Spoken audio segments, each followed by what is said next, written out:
Hello and welcome back to my review and summary of Scarlet Heroes, a simple, old-school style RPG that lets you play in small groups and potentially even solo. Yes, today I will be giving you some tips and tricks for playing Scarlet Heroes solo, and I will also do a little comparison between Scarlet Heroes and two other games by the same publisher. Exemplars and Eidolons, and Godbound. So stay tuned for that. But first, playing Scarlet Heroes solo. So, Scarlet Heroes comes with a whole section about solo gaming. It's from pages 114 to 130. I won't go into full detail, but here is a summary of the sections you will find. First, General Oracles. If you have already played something like Mythic or CRGE, you will already be familiar with so-called oracles.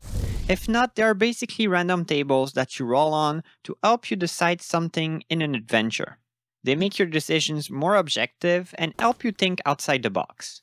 So, let's say you're exploring a ruined castle by yourself. You arrive at a door. Since you don't have a game master to tell you if there is something special about it, you turn to the first random table on page 115 and ask yourself, is the door locked? To answer the question, you roll for an answer between yes, no, yes but, or no but. So a simple yes might mean the door is locked and it requires a roll of standard difficulty to unlock, while a no may indicate you don't need to do anything to open it. In this case, if you get no but or yes but, the game would have you roll on the second table to know what the twist is. Either way, it would be up to you to interpret the result of the roll and make it fit in the context of your story. If this is your first time encountering these, you might find the concept a bit confusing. But tables like these basically allow you to be a player while objectively coming up with stories and challenges for yourself by letting chance decide what happens next and making you adapt to whatever you roll. So anytime you want to leave something up to chance, you can roll on one of those tables, and whatever it says, you have to go with it. For more info on game oracles, you can check out my explanation of CRGE or my video about Mythic Game Master Emulator 2nd edition. Now, coming back to Scarlet Heroes, in this first section, you also have other random tables. For example, there is one to determine the weather, another one to get character motivations, tables to help you come up with NPCs, or how a stranger will react to whatever you're doing or asking them to do. As far as random tables, these are pretty good. And I think this one is really neat. How far away is the thing?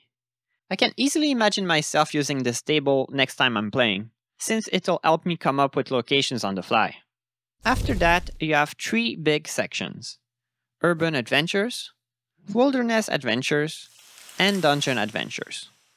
These are all pretty cool, especially the Wilderness and Dungeon Adventures, because they provide the kind of experience you would get in an old-school role-playing game. The first big section is about Urban Adventures. This one is almost a game mode in itself, and it's the most narrative-driven. You basically get rules to play a kind of solo minigame, where your character is trying to achieve a goal using investigation, conflict, and action scenes. The way it works, you choose a goal for yourself and a villain to go up against. You decide which of these three types of scene you will do, and then you roll on a table to get a little general description of what happens in the scene. For example, you may decide to do an investigation scene. This means your character will be trying to get a clue to help him achieve his goal. After you choose the type of scene, you roll. Let's say you get a 6. This gives you the following: ambush a dangerous actor who holds a clue. Face a fight instead of a check. Now your job is to adapt this description to the context of your adventure, and then you play it out. In this case, you may need to roll on another table to see who you will be fighting against. At other times, the scene will ask you to succeed on a skill check. You also have conflict scenes. These are more about indirectly fighting the antagonist, and they enable you to decrease your foe's victory points. Lastly, action scenes require the spending of a clue, but they enable you to confront the villain more directly. And on a success, you get a second victory point. After each scene, if you were successful, you get at least one victory point, and if you lost, it's your opponent that gets one. When you get to 10 points, you can confront the villain and try to defeat them. But if your foe gets to 10 points before you lose. I tried this game mode a little bit, and it's not bad.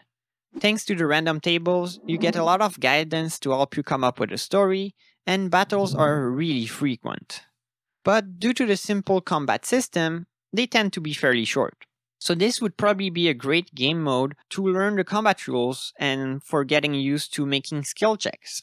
There are also pretty cool tables in this section. Tables that may come in handy even if you don't play the minigame. For example, urban locations, which enables you to come up with random locations in a city. Then, fight difficulty and foe statistics. These are super useful. The first among these is effectively a random encounter table that scales to your character level.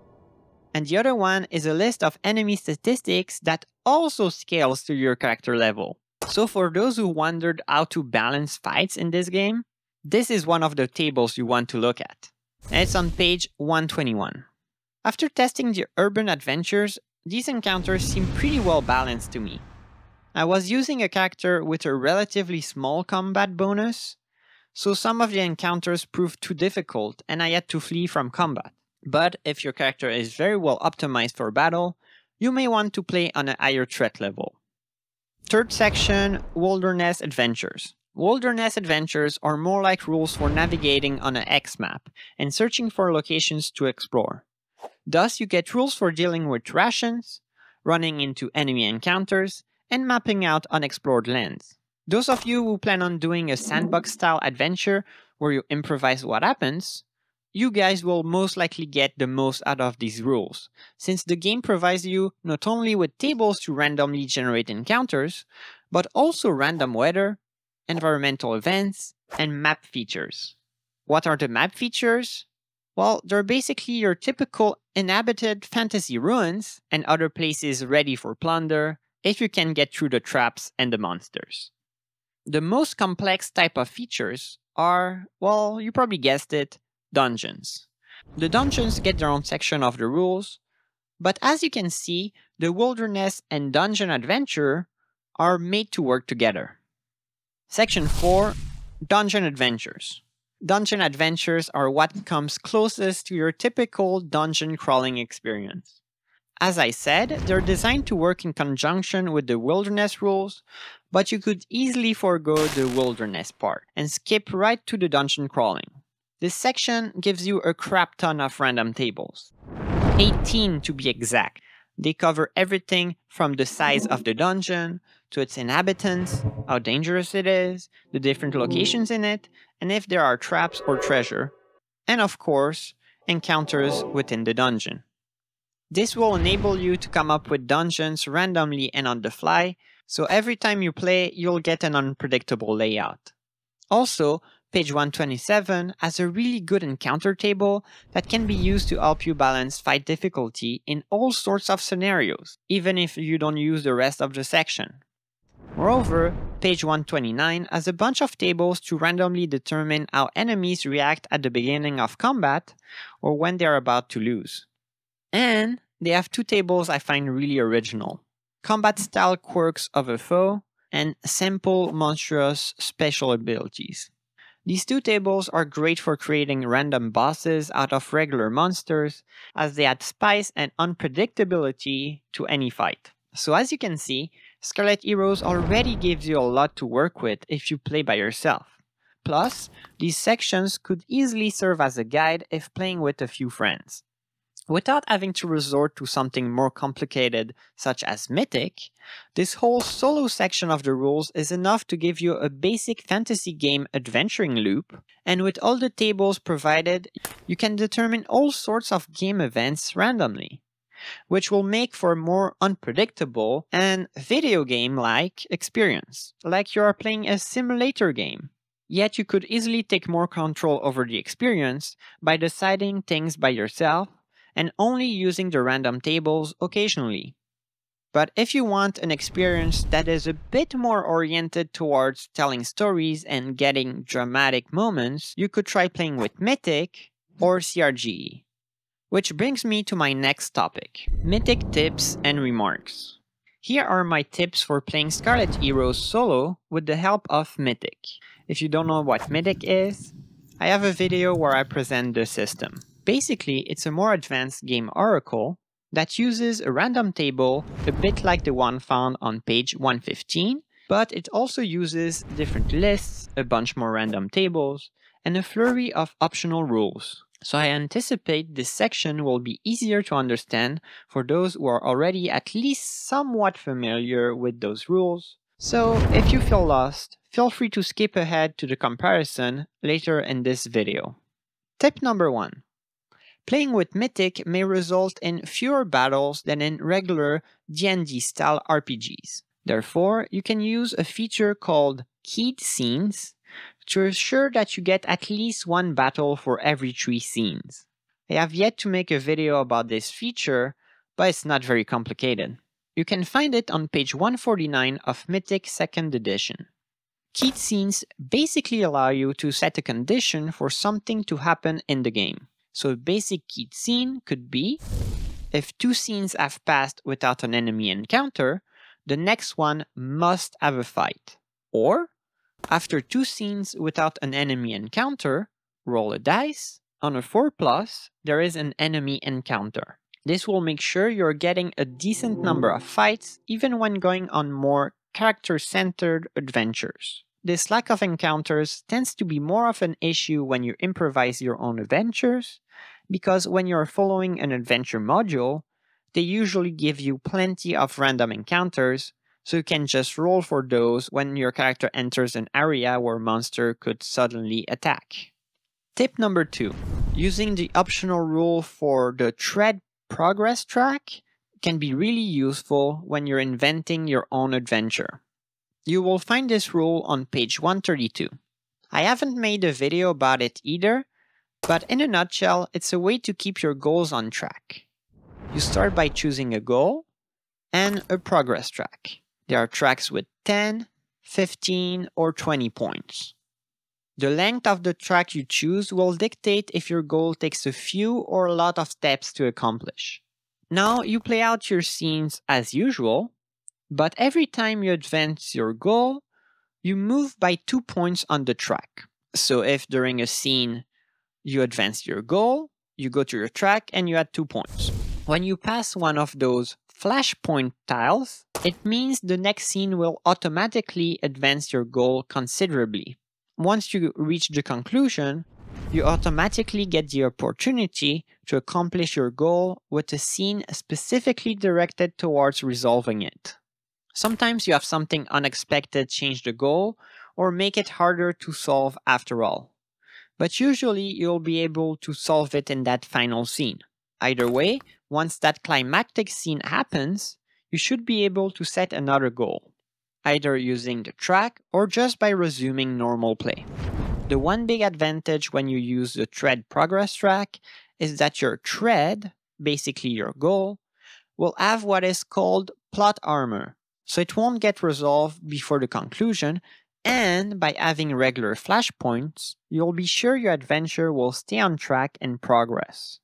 In sum, what I like with this optional rule is that my quests get achieved at a more satisfying pace, and I know I won't have something silly or random close my tread too early. And now tip number 3. When you're playing an adventure module, you may not have a need for the tread progress track. For example, I recently played a game of solo Godbound, and since I was using an adventure module, I just used the pacing they wrote in the module. However, when you do play a pre-written module, I find the adventure lists become even more important than in regular games. That's because they can help you keep track of what your character knows versus what you know. And since you're the one that has to read the adventure module and also play it, it comes in really handy. In my latest game, I played an old AD&D adventure module, I tried not to read ahead too much, but when you're playing solo, it's almost impossible. Since the module provides all sorts of events, encounters, and places to explore, I didn't feel the need to use the progress track. But if I end up going off track a bit, I will probably be using it. And this is it for my tips. As a side note, you could also try using CRGE if you want a solo experience that is a little bit less complicated and a little bit more random, while still being tailored to help you build stories. If you do that, you would do well to keep careful note of what your character knows, since you won't have the adventure list from Mythic to help you with that. I would also keep track of known characters and known locations, and use CRGE's Loom of Fate as my oracle. Now, on to the comparison. Scarlet Heroes versus Exemplars and Eidolons versus Godbound. All of them by Sine Nomine Publishing. I played a bunch of Scarlet Heroes since last summer. I tried a bunch of characters, and I also played with my fiancé. I tested Exemplars and Eidolons for a session, and I played a really long, one-day-long session of Godbound, plus a few times in the weeks thereafter. I gotta say, I really like those three games, and they have a lot in common. Like, the fighting system is basically the same across all three, and they only really diverge in the complexity of the game and the kind of playstyle they create. Scarlet Heroes is great if you want a simple alternative to D&D and old-school revival games that is still compatible with the classic style of fantasy adventures. Your character is strong enough to fight like a party of 4 by themselves, but they're not at an extravagant skill level. Your character would be at a level of might comparable to the main character in Oblivion or Skyrim. You can take on fearsome foes and level up your way to becoming legendary, yet you can still be killed or overwhelmed by foes, so you will feel the danger when you get into evenly matched fights. Plus, there is a lot of content in the rules that helps you emulate the feel of old-school D&D and similar games, and that is simply not as present in the other games. Godbound is like Scarlet Heroes, if instead of being the protagonist from Skyrim, you were the main character from God of War. You're quite literally on the level of the Olympians, and that almost from the get-go. It's the most complex game out of the three, and it requires more involvement from the players. For instance, to level up, your character must either forge some legendary artifact or spend what's called Dominion points to literally change the setting of the game. So for example, if your hero comes across people that are enslaved by an evil sorcerer, they could spend the session defeating the mage, and then spend their Dominion points to establish a new ruler for them and cleanse the evil magic from their lands. Or they could even decide to start an order of witch hunters to make sure no evil sorcerer ever comes back to enslave the poor people of the region. And that would only be a relatively easy task in Godbound. With a harder goal, you could reform an entire kingdom. In sum, Godbound demands more involvement from its players, but they can do really consequential things in the world. The game is meant to be played by 3 to 5 players, but I've had a really good time playing it solo. Moreover, when you play by yourself, it's easier to play with existing adventure modules because at low levels your character won't be so OP that you can defeat everything super easily. Overall, I would say Godbound is a more complex version of Scarlet Heroes, but it provides a very unique kind of adventure. Exemplars and Eidolons is right between the two. It's Scarlet Heroes if your character was a little bit more powerful, but instead of being an Olympian, you would be more like Achilles or Sir Lancelot. Most of the rules are nearly identical to Scarlet Heroes, but you can only choose among 3 classes. These are Warrior, Sorcerer, and Rogue, and they are almost the same as Fighter, Magic User, and Thief. Moreover, you get to pick a certain number of gifts which give you extraordinary abilities. For example, with Master of Locks, a rogue could bypass any lock and get through magical barriers using a resource called Effort, while a fighter could get, say, Terrifying Presence to make foes either suffer a -1 to their morale checks or automatically fail their checks if they are neither monsters nor trained soldiers. One thing that I really like in Exemplars and Eidolons is the magic system. Contrary to Scarlet Heroes, it follows a more generic fantasy style, and spells are quite powerful. They give you 8 schools of arcane arts, each with 10 spells, and the gifts for sorcerers are also really cool. So if you plan on playing a magic user in a solo game, you may want to give Exemplars and Eidolons a shot. It's not that magic users are bad in Scarlet Heroes, it's just that fights in the first few levels can be really tricky, as you have low hit points and won't have many spells. And as far as I'm concerned, the spells in Exemplars and Eidolons are much cooler. Like in Godbound, this game centers on solving problems in the setting. Here the scale of the problems will likely be a little bit smaller, and instead of dominion points, it's influence that players need in order to gain level. In a nutshell, the player will discover that the setting they are playing in is filled with problems, and they will need to go on adventures to solve these problems or to get the resources to tackle them. For example, if the players want to free a city from vampires, they may need to identify and defeat multiple powerful vampires, find their lair, and rescue their captives, destroy their magical artifacts, and find new people to fill in for the vampires' roles in the city. While the overall goal could need 12 influence to be solved, it could be subdivided into small influence goals worth 2 influence each. 2 per vampire, plus 2 for each remaining task. As this would be deemed a mid-range challenge for a party of 3 players, solving the overall goal would reward them each with 4 XP. Likewise, if the goal was to kill a legendary dragon, perhaps the players would need to go on different adventures just to get the supplies they need. For example, they may need to forge a Vorpal blade. This blade could require an adventure just to find the proper metal, then another one to find a blacksmith skilled enough to forge the blade, and then they could start on their journey to defeat the beast. Here again, you need players that are willing to be a little bit more invested in the game, but the trade-off is that they will have much more agency during the adventure. Instead of setting them on a predetermined path, you're basically asking them, how would you want to solve this problem? So what's the bottom line with these 3 games? Well, here's a bullet point list of how I would assess each of them. Scarlet Heroes is great for the following kinds of adventures: small parties of 1 or 2 players, going on dungeon adventures, solo or with a few players, on account of the simpler rules, playing adventure modules as a solo player, playing simple sandbox adventures with or without a GM, you can easily improvise as you play, playing solo with another Oracle, again, thanks to the simpler rules and the support for solo adventures. The bottom line?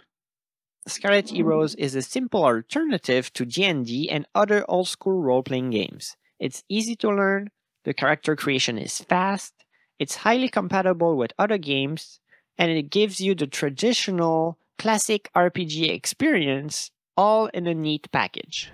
Then we have Exemplars and Eidolons, which is slightly more complex than Scarlet Heroes. It's meant for 1 to presumably around 4 or 5 players. It accommodates solo play and game oracles. The adventures tend to be more involved because the players take agency over what they want to do.